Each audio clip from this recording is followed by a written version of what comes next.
Aujourd'hui, on va parler de la validation émotionnelle et de la régulation parentale. Je suis Isabelle Landry pour ceux et celles qui ne me connaissent pas. Je suis technicienne en travail social certifiée en intervention précoce à l'Université de Montréal et fondatrice de Wake Up Call Trauma sans tabou incorporé. Aujourd'hui, on aborde un thème fondamental du volet 2 de notre atelier, les capacités parentales. La validation émotionnelle et la régulation parentale. L'émotion comme langage premier. Avant même de savoir parler, un enfant ressent. Il ressent la chaleur, la peur, la faim, la solitude, la joie. Chaque émotion qu'il vit, c'est une réaction du cœur et du corps pour communiquer quelque chose. Mais trop souvent, en tant qu'adulte, on veut que l'émotion passe vite. On dit des phrases comme arrête de pleurer, c'est pas grave, t'as pas à être fâché pour ça, c'est pas la fin du monde. Et pourtant, pour un enfant, c'est tout son monde. Parce qu'à cet âge-là, il ne distingue pas encore l'intensité du ressenti. Une émotion, pour lui, c'est un tsunami intérieur. Et notre rôle, comme parent, c'est pas de lui dire que ce tsunami n'existe pas. C'est de lui dire, lui apprendre à nager au travers. Donc, la validation émotionnelle, c'est quoi concrètement? La validation émotionnelle, c'est le fait de dire à l'enfant ce que tu ressens, c'est vrai. Je comprends pourquoi tu es triste. C'est correct d'être en colère. Ce n'est pas facile ce que tu vis. Ce n'est pas approuver un comportement, c'est accueillir une émotion. Quand on valide, on met des mots sur ce que l'enfant vit. Et ces mots deviennent une encre qui lui permettra de reprendre le contrôle. Un enfant dont les émotions sont validées apprend à se calmer beaucoup plus vite, à faire confiance à ses ressentis et surtout, il apprend qu'il n'a pas besoin de se taire pour être aimé. Pourquoi c'est si important sur le plan du cerveau? Quand un enfant vit une émotion forte, son cerveau limbique, le centre des émotions qui prend toute la place, le cortex préfrontal, celui qui gère la logique, la réflexion, la régulation, n'est pas encore pleinement développé, et ce, jusqu'à 25, même des fois 30 ans. Alors, quand un enfant crie, frappe, pleure ou se ferme, il n'est pas en train de défier ton autorité. Il est envahi par une émotion. Et ton rôle, à ce moment-là, ce n'est pas de le raisonner, c'est de le sécuriser. Quand tu dis à ton enfant, je vois que tu es fâché, tu as le droit, on va respirer ensemble. Tu deviens son régulateur externe. Tu prêtes ton calme à son chaos. Tu offres à son cerveau immature un modèle de stabilité. Et plus tu le fais, plus son système nerveux apprend à s'apaiser seul avec le temps. Le lien entre la régulation du parent et celle de l'enfant. On ne peut pas enseigner le calme en criant. On ne peut pas apprendre à un enfant à se réguler si nous-mêmes, on est en surcharge émotionnelle. Réguler un enfant commence donc toujours par se réguler soi-même. Comment valider sans surprotéger? Valider, ce n'est pas céder. Très important. C'est reconnaître l'émotion sans forcément accepter le comportement. Par exemple, je comprends que tu sois fâché parce que ton frère a pris ton jouet. C'est normal d'être en colère, mais on ne frappe pas.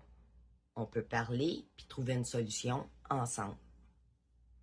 L'enfant apprend alors que toutes les émotions sont permises, mais que tous les gestes, eux, ne le sont pas.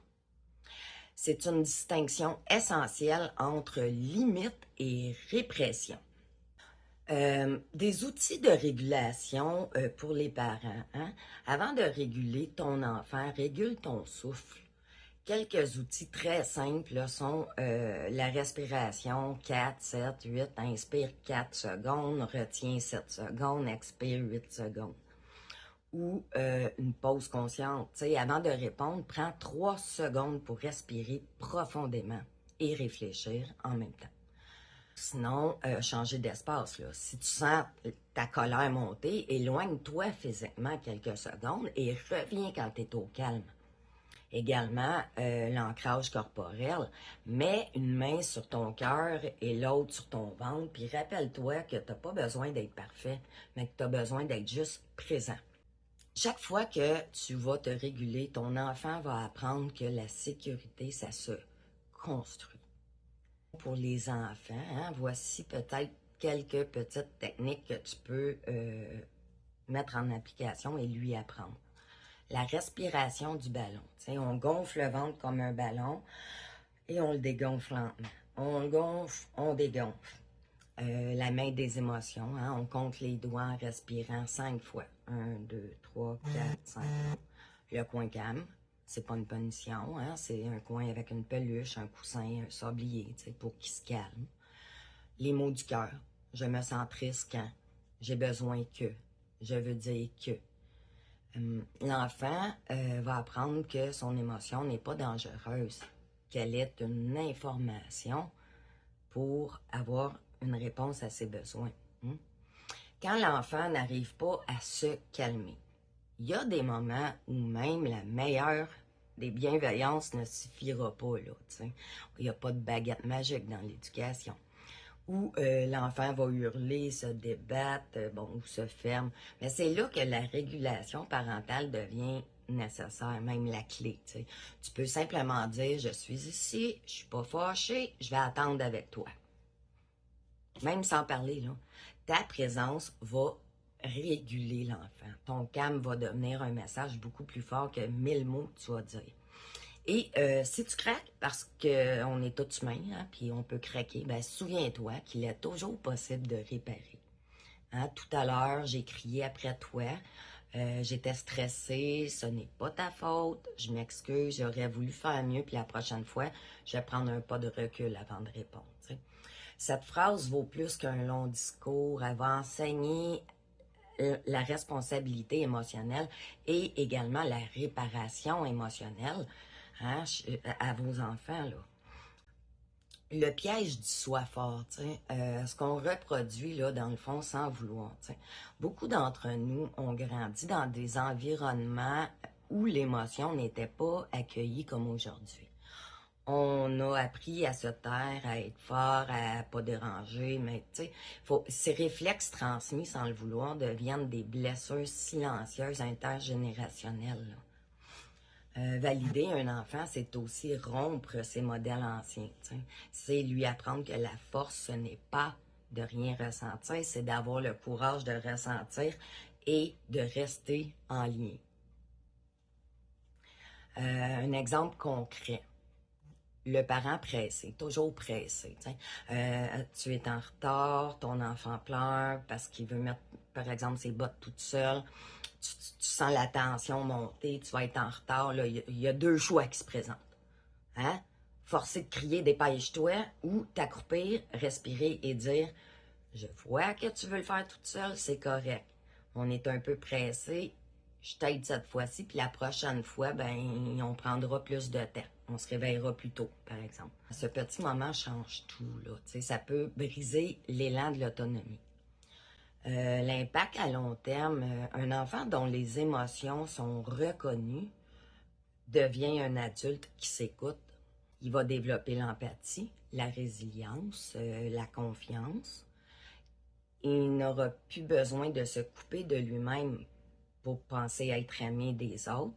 Et ça, c'est le cœur même de la prévention en santé mentale.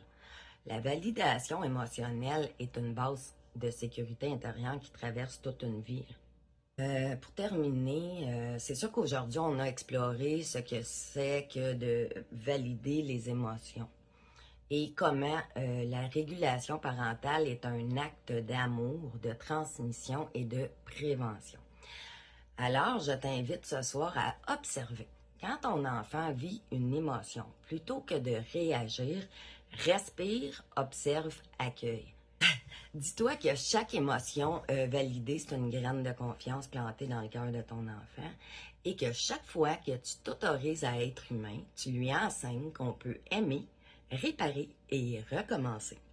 Donc, bonne journée, belle gang.